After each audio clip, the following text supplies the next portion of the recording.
बिस्मिल्लाहिर्रहमानिर्रहीम। Dear student, अस्सलाम वालेकुम। Rashid Minaj higher secondary school online lecture में मैं आपको वेलकम करता हूँ। हमारा आज का जो टॉपिक है वो है साइंटिफिक नोटेशन और प्रीफिक्सेस के बारे में। साइंटिफिक नोटेशन और प्रीफिक्सेस के बारे में, ये दोनों टॉपिक जो हैं वो एमसीक्यूज़ के हवाले से बहुत अहम हैं।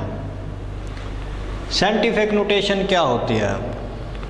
हमारे पास कोई नंबर है और हम उसको 10 की पावर में लिखते हैं, तो इसे हम साइंटिफिक नोटेशन कहते हैं। मैं आपको एग्जांपल दूं कि जी हमारे पास एक नंबर है 137.5।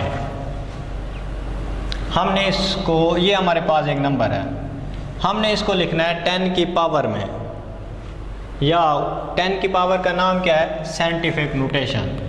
तो हमने क्या करना है, इस पॉइंट को फर्स्ट डिजिट के बाद लगाना है, फर्स्ट नंबर के बाद लगाना है। तो ये हमारे पास क्या हो जाएगा, 1.375 into।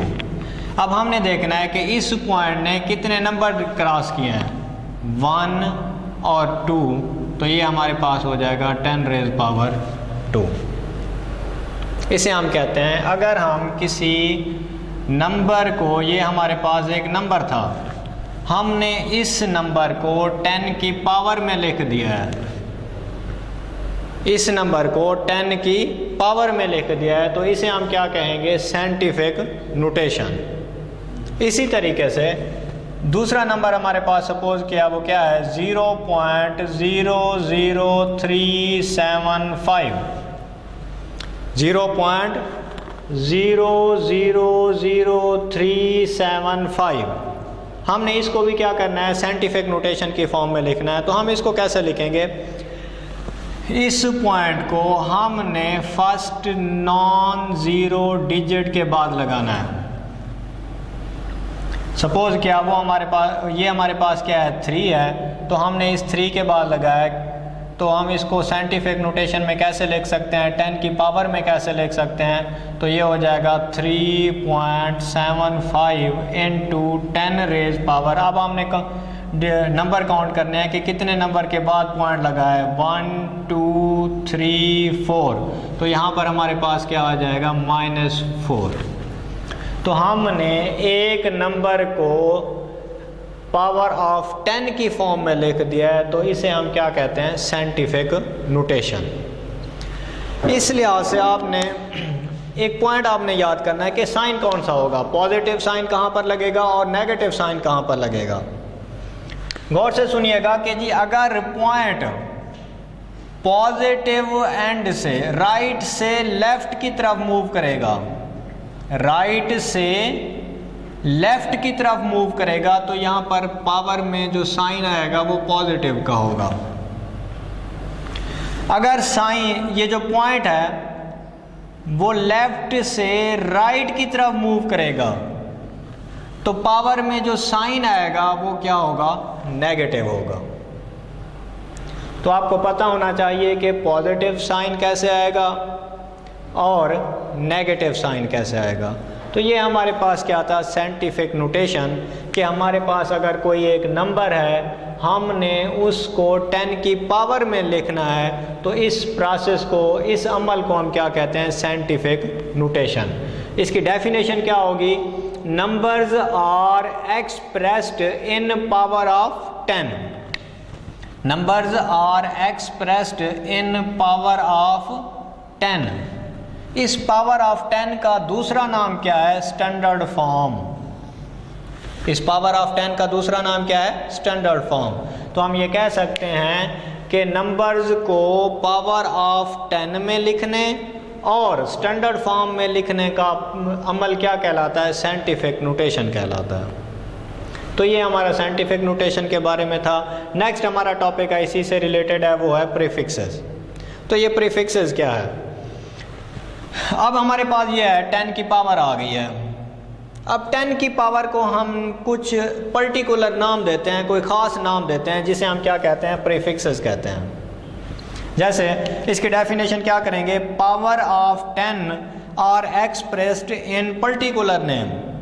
पावर ऑफ 10 को हम एक्सप्रेस करते हैं, ख़ास नाम देते हैं, इनको हम क्या कहते हैं? प्रीफिक्सेस। फॉर एग्जांपल हमारे पास 10 रेज़ पावर -3 है, 10 रेज़ पावर -3, 10 रेज़ पावर -3 को हम ख़ास नाम देते हैं जो कि क्या है? मिली। नेक्स्ट है जी हमारे पास 10 रेज़ पावर +3, इसको भी हम ख़ास नाम देते हैं, वो हमारे पास क्या है? किलो।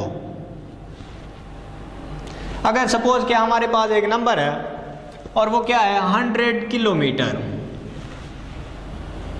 इसमें 100 जो है वो हमारे पास मैग्नीट्यूड है, 100 क्या है? मैग्नीट्यूड है, मीटर क्या है? यूनिट है, और ये किलो, ये टर्म, ये प्रीफिक्सेस है, प्रीफिक्स है। तो हम प्रीफिक्सेस को यूज़ कैसे करते हैं? यूज़ क्यों करते हैं? किसी वैल्यू को अगर हमने लार्ज करना हो या फिर हमने किसी वैल्यू को स्मॉल करना हो तो फिर हम क्या यूज़ करते हैं? प्रीफिक्सेस यूज़ करते हैं।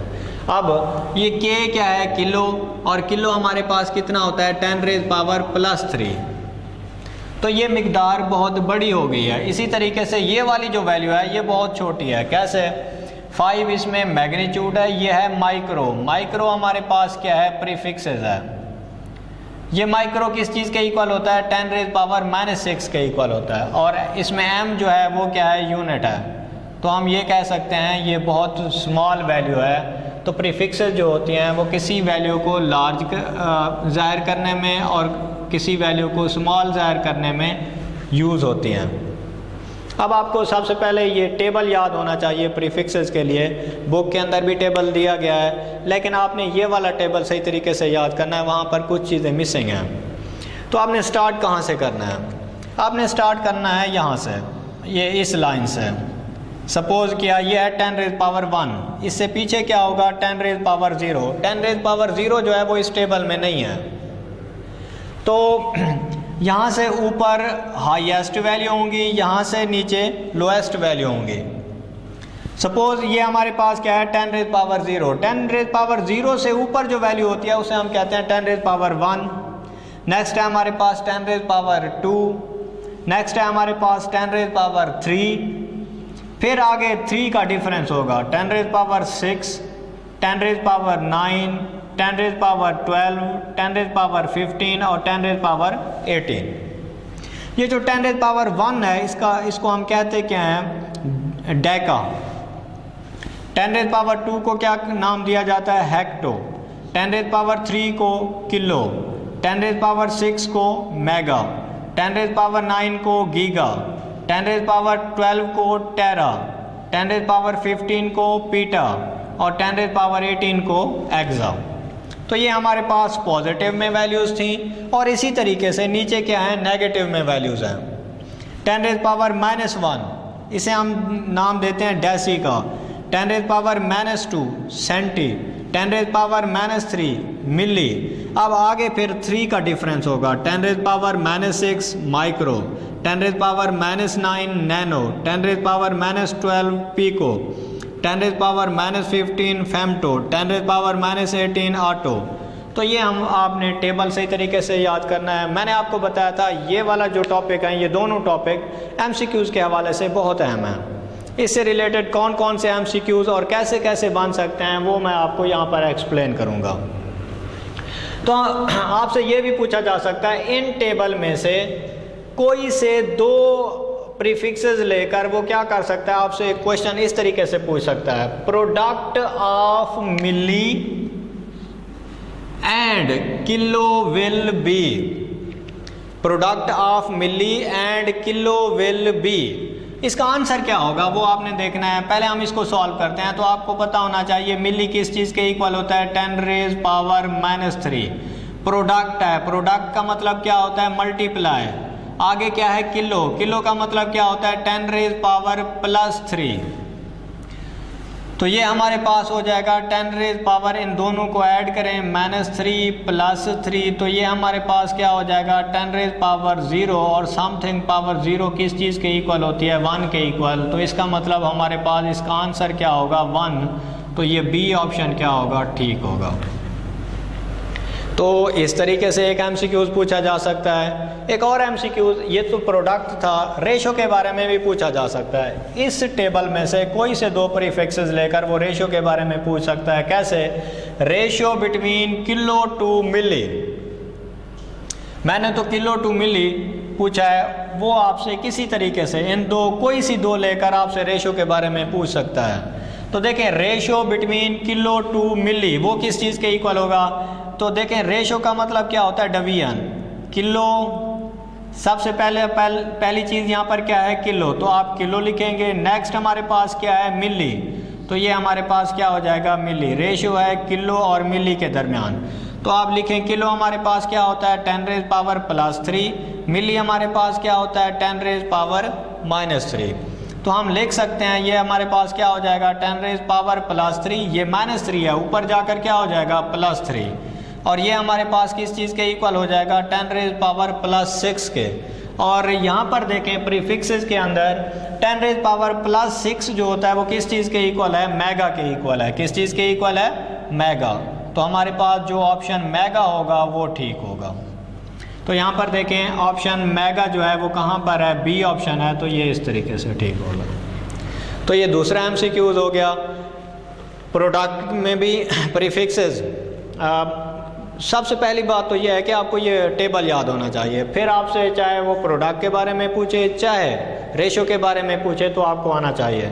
नेक्स्ट इस क्वेश्चन से पूछा जा सकता है, इसमें से एक क्वेश्चन इस तरीके से पूछा जा सकता है, विच इज़ द ग्रेटेस्ट सब मल्टीपल। ये ऑप्शन है, इसमें से सबसे ज़्यादा वैल्यू किसकी होती है? तो अगर आपको टेबल याद है तो आप इसमें से बता सकते हैं। ये जो गीगा होता है वो 10 रेज़ पावर 9 के इक्वल होता है, टेरा 10 रेज़ पावर 12, पीटा 10 रेज़ पावर 15 और एक्सा 10 रेज़ पावर 18।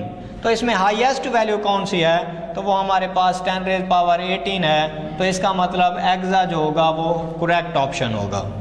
इसी तरीके से ये तो था ग्रेटेस्ट वैल्यू, और इसी तरीके से आपसे पूछा जा सकता है लीस्ट सब मल्टीपल कौन सा होगा? कम से कम वैल्यू किसकी हो सकती है? ये ऑटो जो है वो 10 रेज़ पावर -18 के इक्वल होता है, femto 10 raise power -15, pico 10 raise power -12 और नैनो 10 रेज़ पावर -9। मैनेस में जो चीज़ ये लीस्ट सबस्टांस सब मल्टीपल है, कम से कम वैल्यू किसकी होगी? मैनेस में जो चीज़ बड़ी हो उसकी वैल्यू क्या होती है? कम से कम होती है। तो इसका मतलब 10 रेज़ पावर -18 जो है वो सबसे कम वैल्यू है, तो इसका आंसर हमारे पास क्या हो जाएगा? ऑटो हो जाएगा। तो ये हमारे पास किसके बारे में था? प्रीफिक्सेस के बारे में। इससे रिलेटेड एमसीक्यूज पूछे जाते हैं अक्सर, और बहुत ही अहम टॉपिक है एमसीक्यूज के हवाले से। ये आप लोगों ने सही तरीके से याद करना है। मैं उम्मीद करता हूँ कि आपको ये लेक्चर पसंद आया होगा। अल्लाह हाफ़िज़।